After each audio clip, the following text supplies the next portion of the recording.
Moikka kaikille Impivaara-kanavan seuraajille.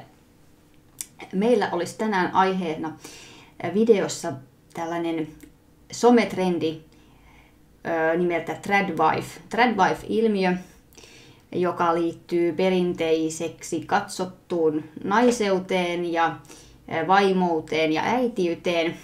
Ja nimensä mukaisesti se on yllättäen amerikkalainen. Amerikasta peräisin oleva ja ehkä jollain lailla Suomeenkin rantautunut somen myötä.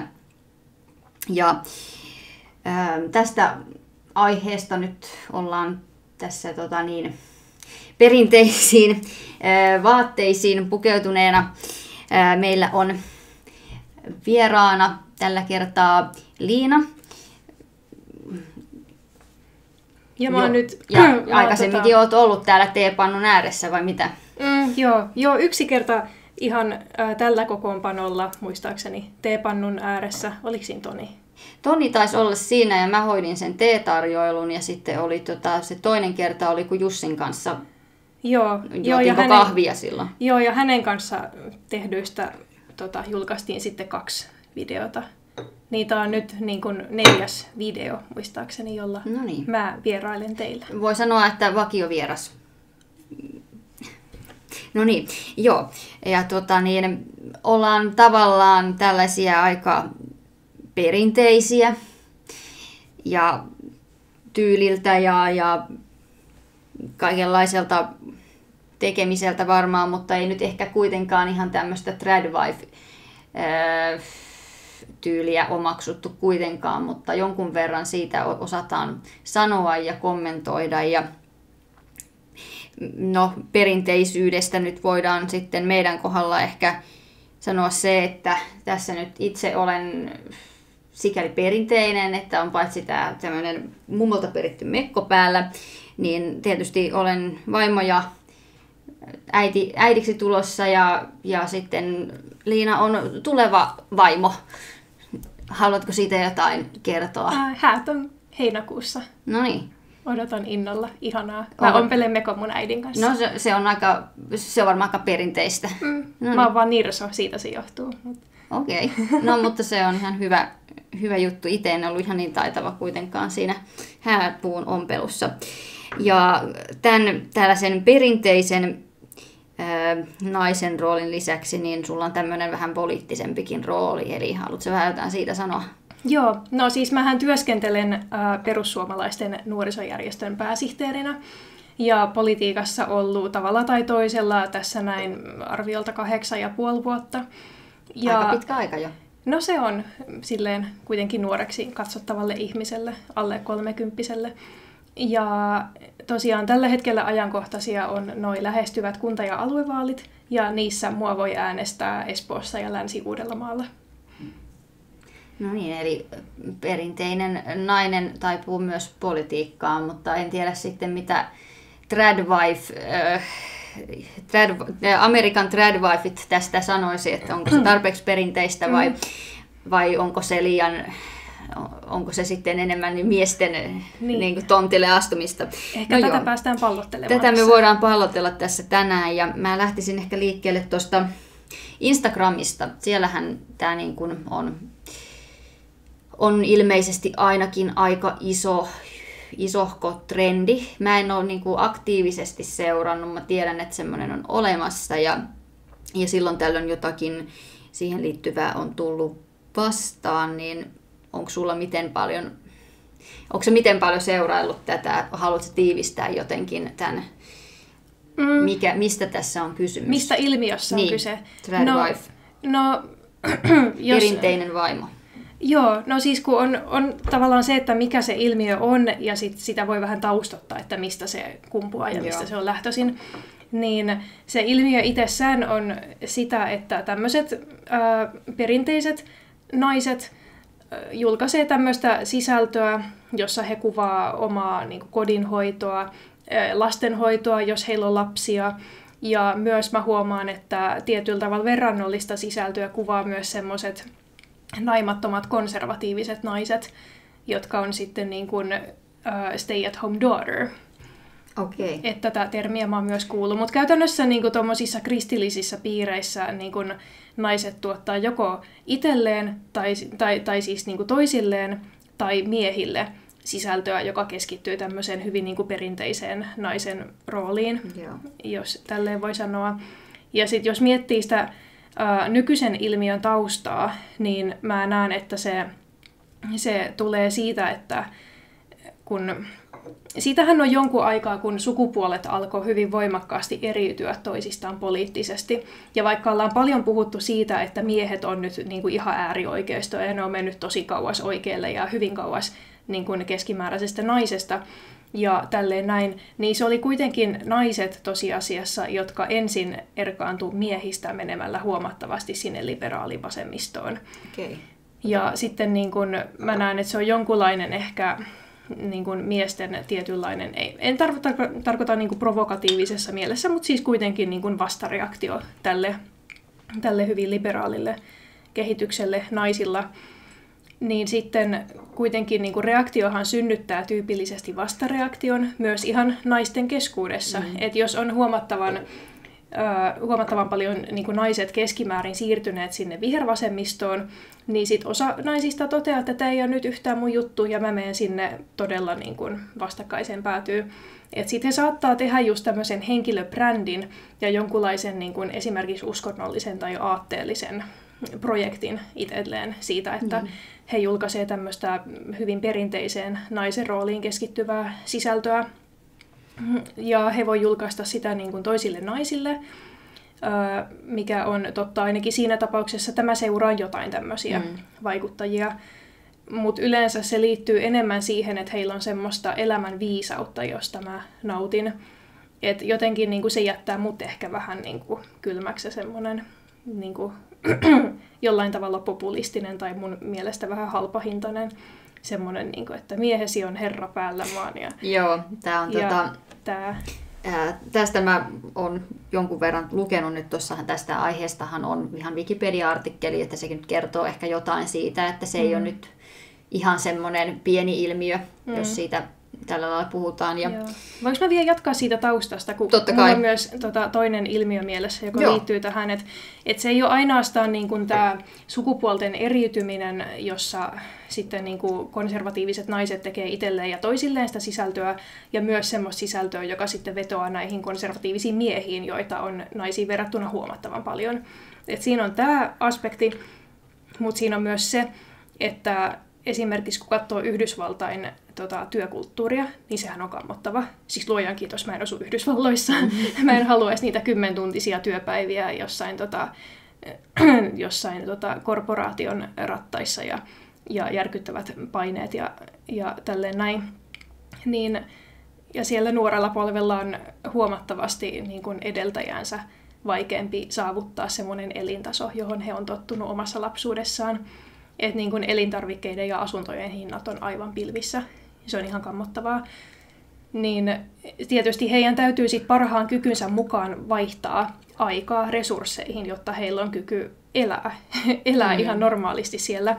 Niin kun on tämmöinen aika, että ihmisten täytyy raataa ihan niska limassa saadakseen resursseja edes peruselämiseen, niin semmoinen elämä, jossa näyttää siltä, että luppoaika on ihan hirveästi, niin sehän on tietynlainen niin kuin ylellisyyssymboli, tiedätkö?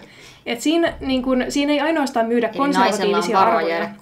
Naisella on varaa jäädä kotiin. Et se ei ole ainoastaan tämmöinen, niin kuin, että nyt myydään konservatiivisia arvoja, vaan se on myös vähän semmoinen niin kuin yläluokka- ja varallisuusindikaattori. Ja mä uskon, että tämä on semmoinen, mikä niin kuin vetää ihmisiä puoleensa, koska sitten ne voi haaveilla semmoisesta elämästä, jossa tämä on mahdollista jopa nykyisessä taloustilanteessa. Joo, okei. Joo. Ihan mielenkiintoinen toi näkökulma, kun se nyt on ollut niinku ihan selvä juttu, että tämä niinku liittyy tämmöiseen kotiäitiyteen ja kotirouvana olemiseen ja siihen, että saatetaan jopa olla niinku voimakkaasti sitä vastaan, että nainen käy töissä. Ja sitten tietysti tämmöistä, niinku, mitä nyt kotona tehdään, ruokaa ja pestään pyykkiä ja Mulla on tässä nyt vähän rekvisiittanakin, tässä on kokkikirja ja sitten on raamattu, koska ilmeisesti myös yllättäen perinteisiin arvoihin kuuluu kristinusko, niin se kaiketi on osa tätä ilmiötä aika voimakkaasti. Kyllä se siltä vaikuttaa, erityisesti kun Yhdysvalloissa tuo uskonnollisuus on niin paljon isompaa kuin se on Suomessa. Ja vaikka Suomessa edelleen vaikka suurin osa väestöstä kuuluisi evankelis-luterilaiseen kirkkoon ja he vois katsoa olevansa jossain määrin vaikka tapauskovaisia tai jotain vastaavaa, niin se niin kuin yhdysvaltalainen konservatiivisuus on niin kuin hyvin laajamittaista.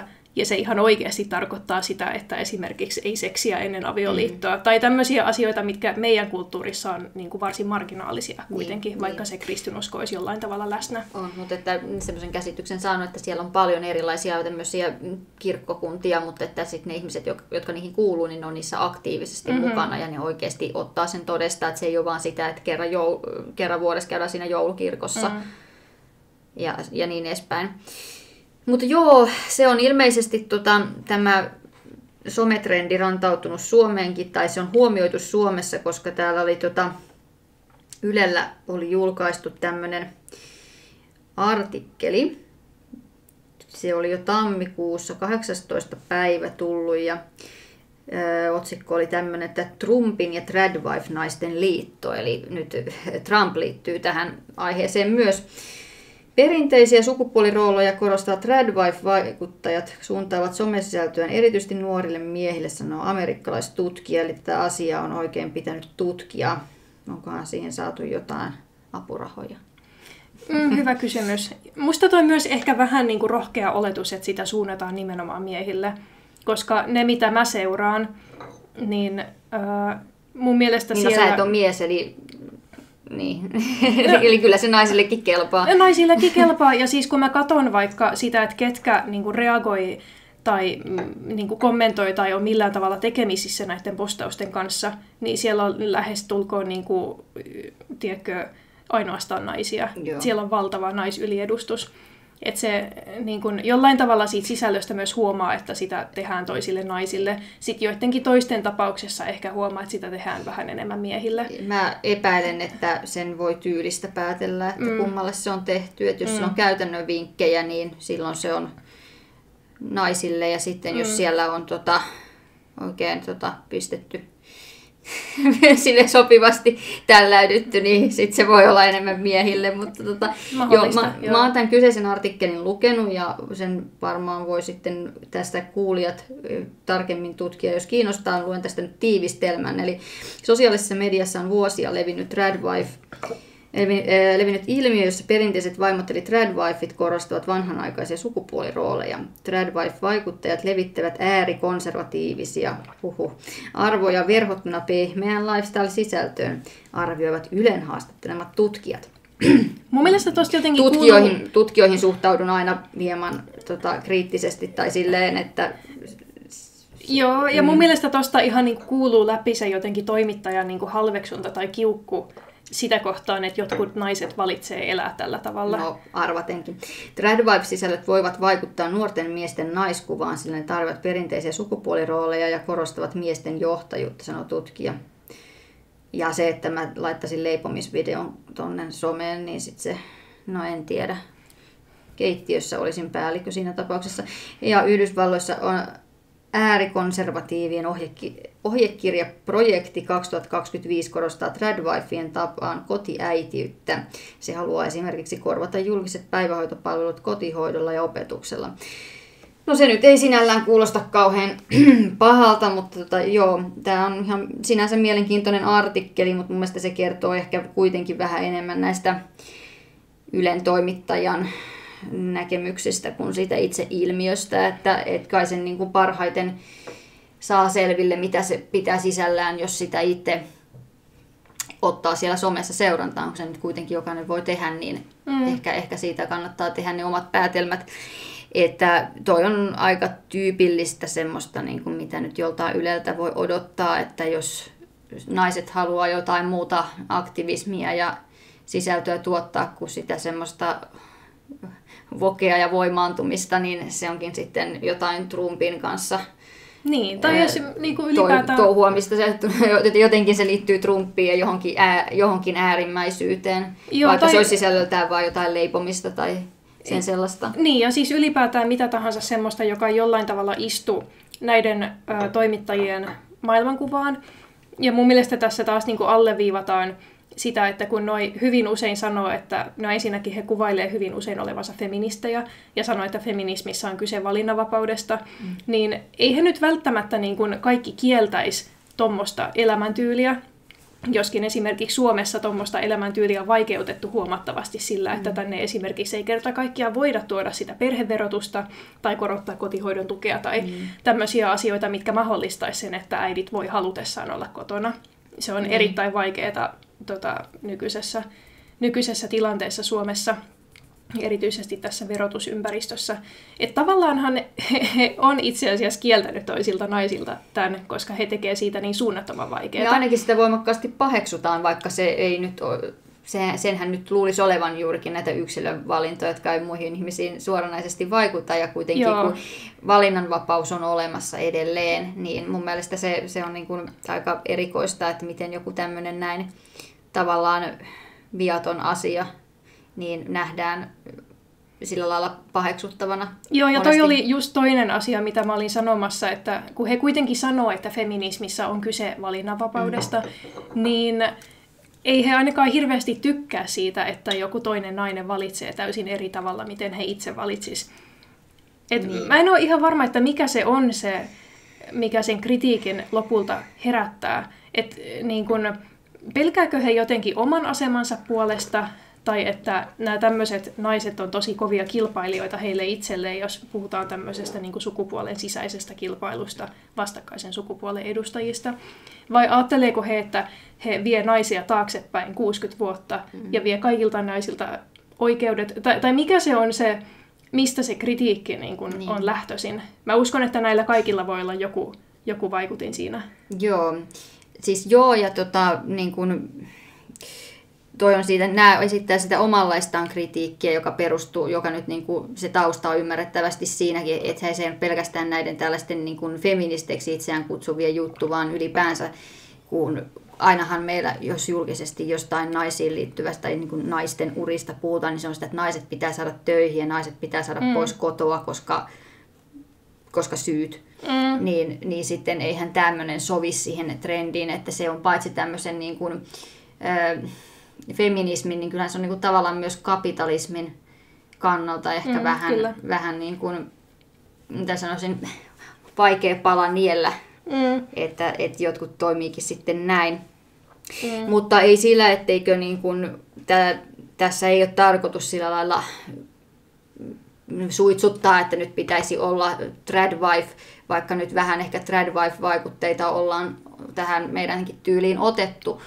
Että niin kyllähän se on ilmiö, jossa mullakin herää semmoista niinku kriittisyyttä. Ja tietenkin niinku, heti aina kun joku Ylellä tai jossain vastaavassa tuomitsee jonkun näin ja pistää siihen sen äärietuliitteen, niin se saa kuulostamaan sen hyvältä. Mutta jos tarkastelee tuolla niin kuin somessa ja joitain niin kuin otteita, mitä tuossa artikkelissakin tuli esiin, niin kyllä sieltä nyt niin kuin ehkä vähän paistaa se läpi, että on tosi amerikkalaista, että se ei nyt ainakaan Suomeen ihan istuisi, että niin kuin selitit sitä, että se tausta on siinä amerikkalaisessa järjestelmässä, niin se on paljon ymmärrettävämpää kuin sitten se, että jos joku suomalainen nyt sitten heittäytyisi ihan siihen samanlaiseen juttuun, kun siis sehän on se estetiikkakin on suoraan tämmöistä Amerikan 50-lukua, mitä se yleensä on.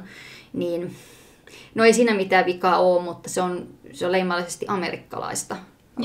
Joo, ja erityisesti jos he niin kun toteuttaa sitä tämmöisessä 50-luvun estetiikan hengessä, niin siinähän puhutaan lopulta ihan äärimmäisen lyhyestä aikavälistä, jolloin oltiin semmoisessa siirtymävaiheessa, että miehet oli siirtynyt työskentelemään pitkälti kodin ulkopuolella, mutta naiset ei juurikaan. Että niin kuin sitä ennen käytännössä koko historian ajan molemmat puolisot oli työskennellyt tavalla tai toisella kodin piirissä. Ja heti sen jälkeen myös naiset siirtyi kodin ulkopuolelle työelämään laajamittaisesti. Niin tässä puhutaan, niin kuin, jos ripustaudutaan tämmöisessä trad-kehyksessä, tuommoiseen 50-lukulaiseen estetiikkaan tai elämäntyyliin tai vastaavaan, niin täytyy ymmärtää, miten äärimmäisen kapeasta aikaikkunasta siinä puhutaan. Niin ja sitten että se, että mikä Amerikassa on perinteistä, niin ei se nyt ehkä Suomessa ole sitten perinteistä, että siis tietenkin, jos nyt tarkoitetaan kotitöiden tekemistä, no kotitöitä nyt on aina pitänyt jonkun jossain tehdä, että se ei mikään kauhean mullistava keksintö ole. Ja sitten, että jos se nyt on tällaista jotain vinkkien laittamista someen, niin vaikka jotain just ruokareseptejä ja sen sellaista, niin sehän on niin kuin kaikkien kannalta hyödyllistäkin. Joo, ja mä ymmärrän ja varmaan ilmiön, voisin kuvitella, että laajasti silleen kiinnostaisikin, koska kaikkien täytyy jotain syödä, niin ruokareseptit on aika hyödyllisiä siinä kohtaa kyllä. Joo, ja mä ymmärrän erityisesti myös sen kannalta sen, että sitä sisältöä tehdään toisille naisille ja se on hyvin tämmöistä käytännönläheistä ja muuta, että se kotiäitiyshän voi olla varsin yksinäistä niin kuin sosiaalisesti, että joo, siinä on ne lapset kuvioissa ja mies tulee päivän päätteeksi kotiin ja tälleen näin, mutta monesti se ei riitä sosiaaliseksi elämäksi ihmisille ainakaan niin kuin, pitkällä tähtäimellä. Ja sehän on hyvin niin kuin, uusi ja valitettava ilmiö, että se kotiäitiys on niin yksinäistä kuin se nykyään tuppaa olemaan, koska aikaisemmin siinä on ollut huomattavasti isompi yhteisö, jotka kaikki kasvattaa lapsia yhdessä. Niin se voi olla myös asia, joka tavallaan vähentää sitä kotiäitiyden houkuttelevuutta, koska siinä on valitettavasti niin yksin semmoisen todella kuormittavan työmäärän kanssa. Joo, ja mä oon joskus kuullut sitäkin, että nyt tämmöiset kotona olleet äidit, niin ne valittelee tylsyyttä. Joo.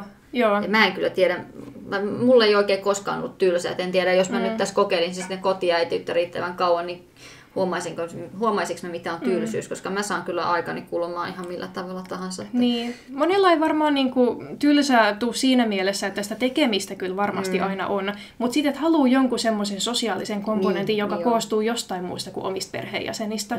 Niin sitten se, että puhelimen päässä on yhteisö samassa elämäntilanteessa olevia naisia, jotka puhuu näistä samoista asioista, niin mä uskon, että he voi niinku kokea sen ihan semmoisena henkireikänä. Niin. Ja itse asiassa Suomeenkin on ihan hiljattain perustettu kotiäitiyhdistys. Ai jaha, joo. Okay. No joo, ja siis kyllä mäkin niin kuin jotain tämmöisiä just, just niin kuin käytännössä niin kuin tuolla somessa ja noin, niin tietenkin löytyy mitä tahansa, niin kyllähän siellä jotain tämmöisiä kotiäitiysjuttuja on ja sitten blogeja aiheesta.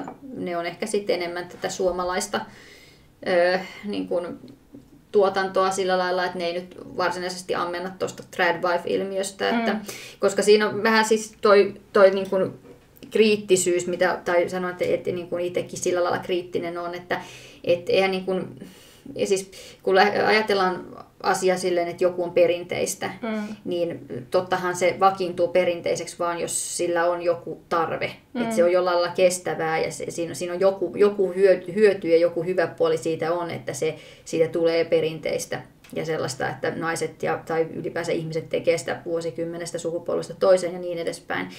Mutta sitten taas vähän eri asiana näkisin sen, että jos se on tämmöistä niin kuin larppaamista ja tietoista roolin vetämistä, että pistää niitä niin kuin, että miettii hirveän tarkkaan, että mikä mekko nyt onhan kampaus varmasti 50-lukua ja sitten se on vähän semmoista roolin esittämistä ja vähän semmoista niin kuin, vähän haiskahtaa keinotekoiselta, jos se on ihan vaan sellaista.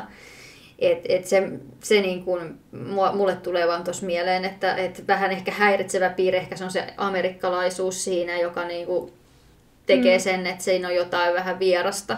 Niin, en tiedä. Niin. Siis tavallaan niin kuin kaikissahan meissä on jotain keinotekosta ja me jossain määrin kaikki niin kuin larpataan. Siis ei meidänkään pöytä normaalisti ole tässä kunnossa silloin, kun me tässä syödään ja tehdään asioita, mutta niin kuin, että se ei kuitenkaan hirveästi vaivaa vaadi, että siitä saa tällaisen. Niin, mutta tarkoitan myös sitä, että niin kuin, jos ihminen haluaa tehdä vaikka sisältöä siitä omasta elämäntyylistä, niin sitähän sanotaan, että ihmisen henkilöbrändin pitää olla hänen oma persona ja elämäntyyli steroideissa.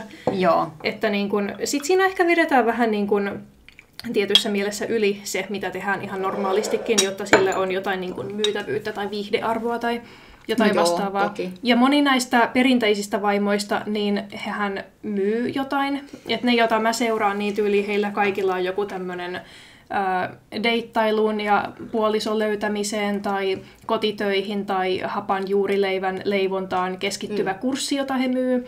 Tai heillä voi olla jotain tämmöisiä muita kannatustuotteita, mitä he myy. Ja musta tämä on kaikki tosi ok, että siis sehän niin kun kuuluu myös perinteisen naisen rooliin, että moni heistä tekee myös jotain tämmöistä niin kuin perheen elättämiseen tähtäävää. Kotona on varmaan ollut ihan yleistä silloinkin, kun oikeasti on ollut tyypillistä olla kotiäiti. Joo, tämmöinen kuuluisa niin kuin Proverbs 31 woman, niin hänkin ihan Raamatun mukaan valmistaa kankaita ja myy niitä. Joo. Sen ohella, että hän niin kuin hoitaa palvelijoiden asioita ja delegoi tehtäviä heille ja käytännössä niin kuin hallitsee kaikkea, mikä siellä kodissa tapahtuu. Niin tämähän on työtä ihan riippumatta siitä, että näkeekö työn semmoisena asiana, jota niin kuin, siis että tavallaan kaikki työ on työtä riippumatta siitä, että tuoko se rahaa taloon vai ei, vai nähdäänkö työ semmoisena, että se tuo rahaa taloon. Siis tämmöinen täydellinen perinteinen raamatullinen nainen tekee tätä kaikkea.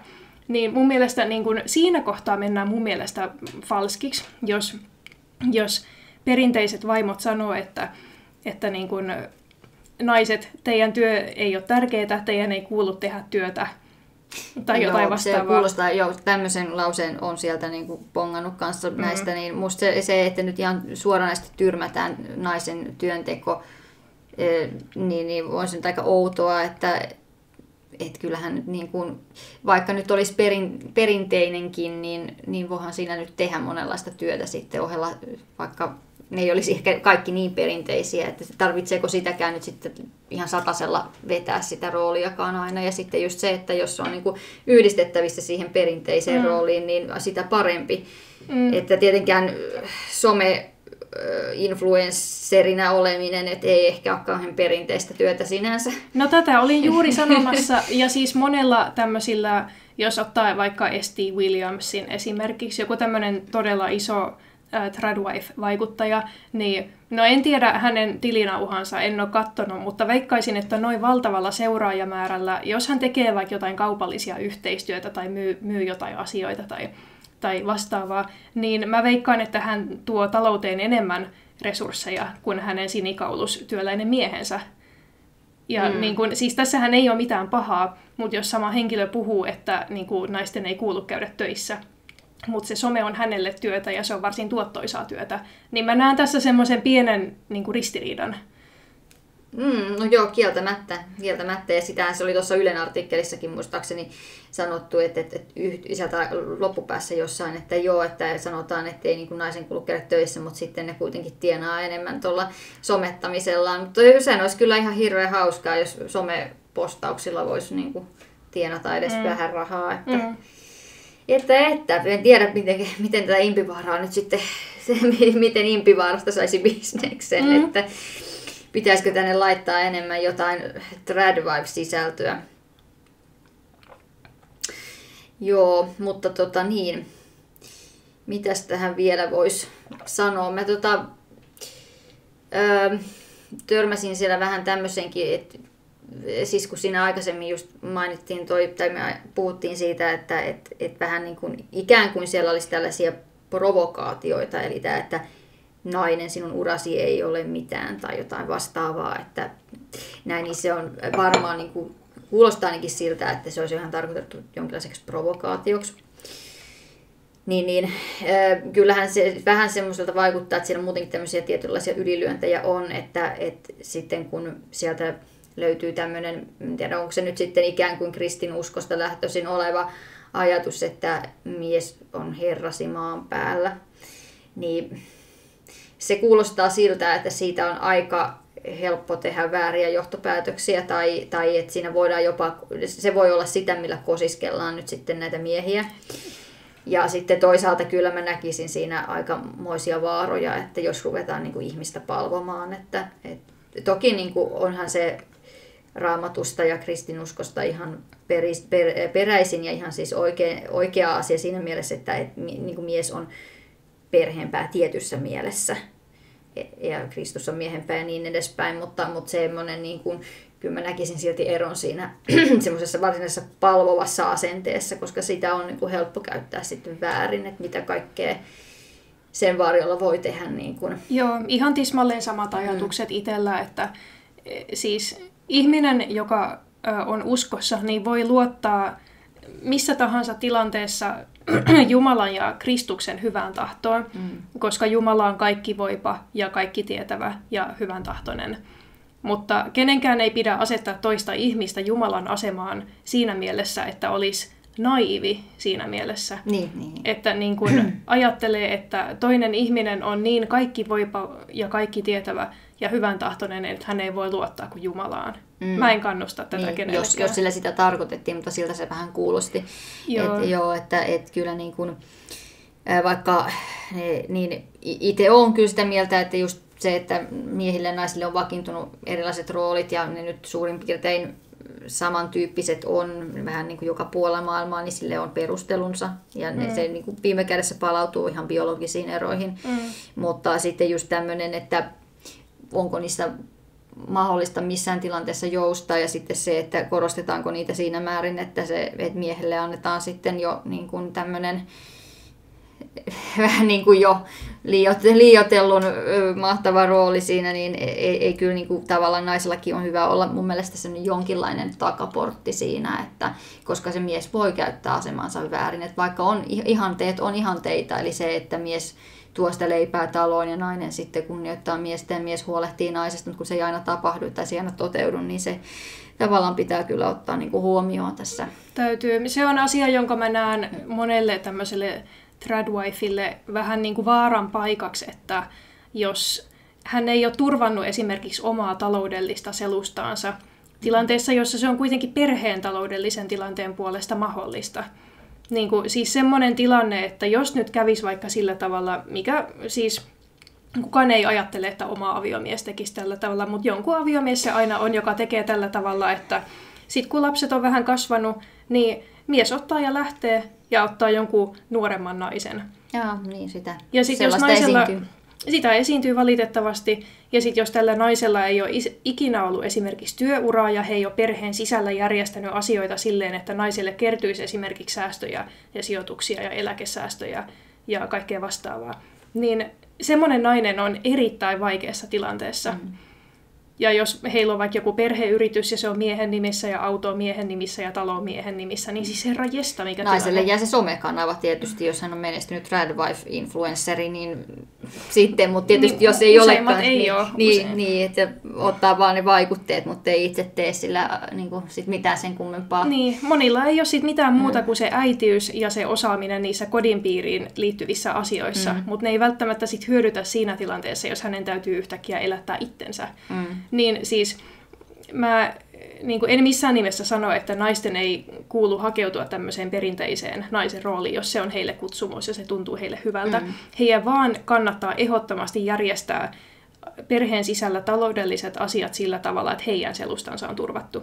Esimerkiksi eläkesäästöistä puolet menee vaimon tilille, vaikka nainen ei olisi tienannut tätä rahaa.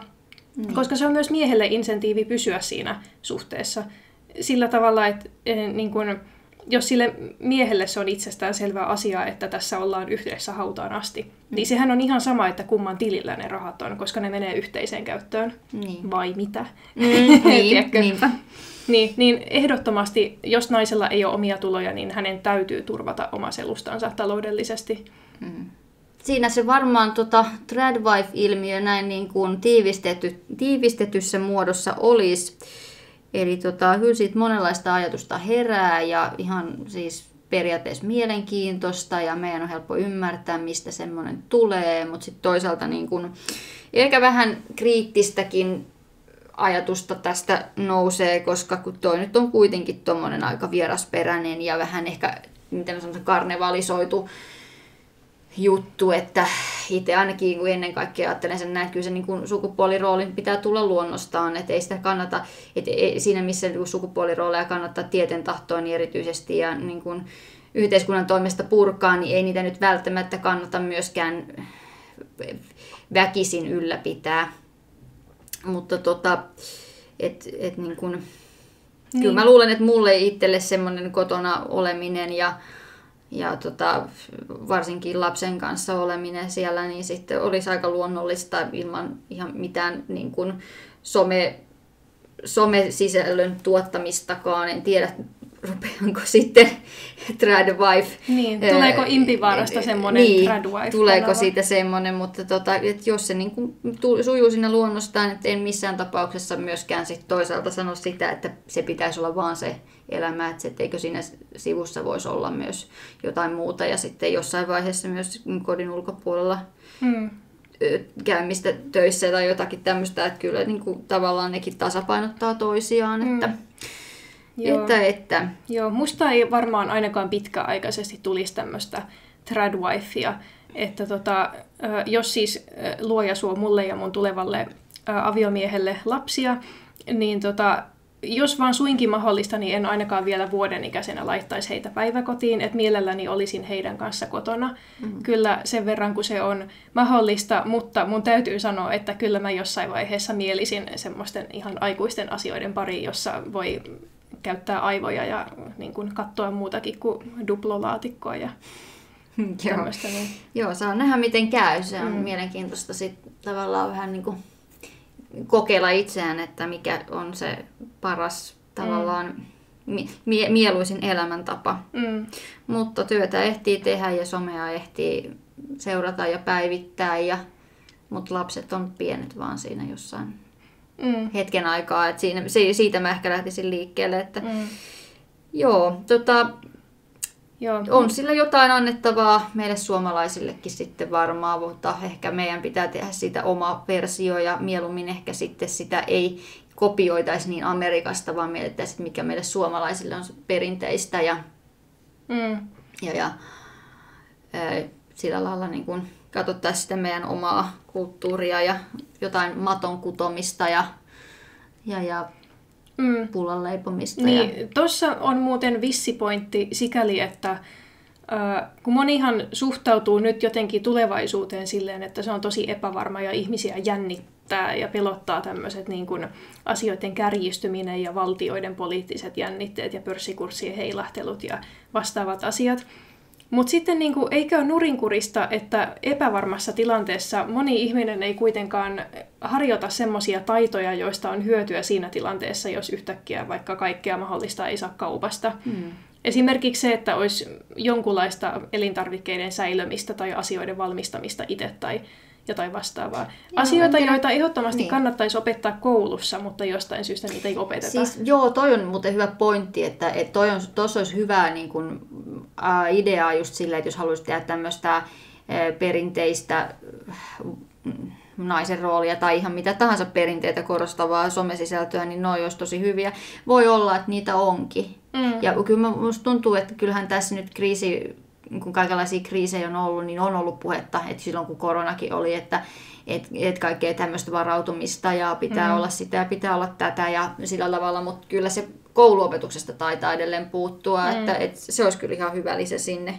Joo. Jos miettii muita hyviä puolia, että mitä voi seurata tämmöisestä tietynlaisen tradwife-ilmiön yleistymisestä tai suosion kasvusta, niin kyllä mä ajattelen, että jos toinen vanhempi on kotona edes vähän pidempään kuin hän ehkä normaalisti olisi, niin se antaa vanhemmille mahdollisuuden kuitenkin vaikuttaa heidän oman lapsensa elinpiiriin ja hänen saamiin vaikutteisiin. No ehdottomasti enemmän kuin siinä tilanteessa, että hän on niin kuin päiväkodissa tai kuten on trendikästä sanoa, niin varhaiskasvatuksen piirissä ja että laadukas varhaiskasvatus on lapsen oikeus. Rehellisesti mä en tiedä, mitä se lapsi saa päiväkodissa semmoista, mitä hän ei saisi kotona. En tiedä, onko mitään mä oon esittänyt tuon täysin saman kysymyksen useammankin kerran. Että toki sieltä saa varmasti norovirukset paljon tehokkaammin kuin mitä ne saisi, jos olisi vaan kotona. Että. Niin, mutta siis käytännössähän niin kun vanhemmilla on maksimaalinen vaikutusvalta siihen, että minkälaiselta heidän oman lapsensa elinpiiri näyttää. Jos se on tuossa mielessä suljetumpia, jos heillä ei ole kuitenkaan niin kuin hirveästi kontrollia siihen, että minkälaisia asioita päiväkodissa opetetaan tai mitä siellä puhutaan. tai tämmöisiä, että niin kun vetäisin kyllä oman hypoteettisen lapseni pois semmoisesta päiväkodista, jossa hänelle vaikka opetettaisiin, että hän saattaa olla tyttö tai poika. Niin, no, tämä on hyvä esimerkki siitä, ja tästä on muuallakin ollut puhetta siitä, että uskaltaako lapsia viedä päivähoitoon. Mä itse en olisi vienyt edes aikaisempina vuosikymmeninä, koska itse en niissä laitoksissa ole koskaan viihtynyt. Niin mun mielestä se on niin kuin tavallaan ristiriitaista siinäkin mielessä, että viedään näitä, nythän on ollut puhetta näistä tämmöisistä jättipäiväkodeista, mistä vanhemmat ei löydä lapsiaan pihalta, kun siellä on niin valtava määrä sitä porukkaa, niin siis se, että kun samaan aikaan puhutaan yksilöllisyydestä, tai siitä, että yksilön tarpeet, sitä yksilön tarpeet, tätä parhaitenhan ne kotona osataan huomioida, kuin jossain valtavan kokoisessa laitoksessa, että siinä mielessä niin kuin jos mietitään vaikka sitä stereotypia, että minkä takia tämmöisiä niin kuin kotona opetettuja homeschooled lapsia, minkä takia niitä pidetään outona? No todennäköisesti sen takia, että sitä outoutta ei ole koulun pihalla hakattu niistä ulos. Niin kuin mietitäänpä hetki tätä asiaa. Niin. Ne on saanut kasvaa just semmosena kuin ne on. Niin, ehkäpä. Niin kyllä mä sanon, että se yksilöllisyys voi toteutua huomattavasti paljon paremmin sillä tavalla, että ihmiset ei joudu alistumaan semmoiselle suuren laitoksen niin kuin homogenisoivalle kulttuurille. Niin. Joo, kyllä se varmaan, niin kuin, no en tiedä, mä oon itse ollut kyllä noissa kaiken maailman laitoksissakin. Ja voin sanoa, että en niissä erityisemmin viihtynyt, mutta en tiedä, miten erilainen olisin, jos en olisi niissä ollut. Että tavallaan mulla se on ehkä myös semmoinen vastareaktio ollut sitten tavallaan semmoinen, että oppinut jotenkin olemaan myös tarvittaessa vähän erilainen, että se on niin aika varhaisessa vaiheessa saanut huomata sen, että niin kuin mä teen asiat mun omalla tavalla ja noi tekee jollain muulla tavalla, mutta niin se niin kuin on sit tiedostanut myös. Hyvin tutulta kuulostaa. Joo. No tässä lopuksi voisi ehkä kysyä vähän sitä, että olisiko sulla jotain suosituksia tai semmoisia, että sä voisit suositella jotain tiettyä somevaikuttajaa tai kanavaa. Sä olit vähän enemmän kuin mä seurannut näitä ja osasit niitä nimetäkin tuossa aikaisemmin, niin voitko vielä vinkata, että mikä voisi olla semmoinen seuraamisen arvoinen? No voisin mä mieluusti. Tosiaan, kuten sanottua, niin mulla ei ehkä tule seurattua semmoista sisältöä, mitä mä pidän jotenkin populistisena tai halpahintaisena tai miehille suunnattuna. Niin kuin rehellisesti tämmöinen S.T. Williams ei ole ehkä mun juttu, en jaksa kritisoida, mutta ei ole mun juttu. Mutta sitten semmoiset, jotka on enemmän naisille suunnattuja ja joista mun mielestä voi saada hyvin paljon sisältöä, niin kuin ihan silleen ajatuksen aihetta ja sisältöä elämään muutenkin kuin semmoisen kodinhoidon piiristä, että heillä voi olla hyvin niin kuin syvällisiä mietteitä ihmissuhteista ja vaikka uskonnosta ja monista erilaisista aiheista. Mun henkilökohtainen suosikki on ehkä semmoinen, kun se on niin kuin Im-Anneliese alaviiva, ellei ihan väärin muista. Anne-Elise tekee ihanaa sisältöä, välillä hyvin semmoisesta abstraktista näkökulmasta, että siinä on semmoinen ylätason näkökulma, josta mä nautin tosi paljon, jotenkin ihanaa sisältöä. Tulee seurattua myös semmoista Bernadine Bluntly-nimistä henkilöä, jolla se on vähän enemmän ehkä semmoista, en mä tiedä onko se enemmän käytännönläheistä. Siinä on ehkä enemmän tämmöinen jotenkin niin kuin parisuhde tai parisuhteen muodostusfokus. Niin se on ihan kiinnostavaa.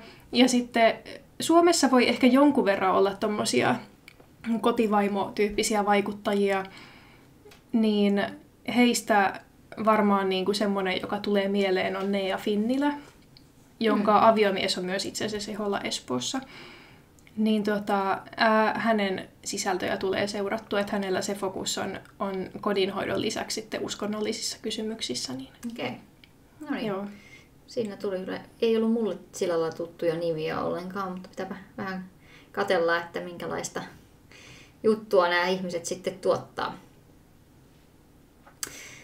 No niin. Tässä meillä tulikin sitten paljon puhumisen aihetta ja ajattelemisen aihetta. Vieläkös meillä teetä on kupeissa? Pitääkö kaataa? Voidaan kaataa. Kaataa loput, jos ei ole jo ihan kylmä. On siellä vielä vähän. Joo. No niin, sä saat jonkun lehdenkin. Joo, niin se on. Lehtiystävä.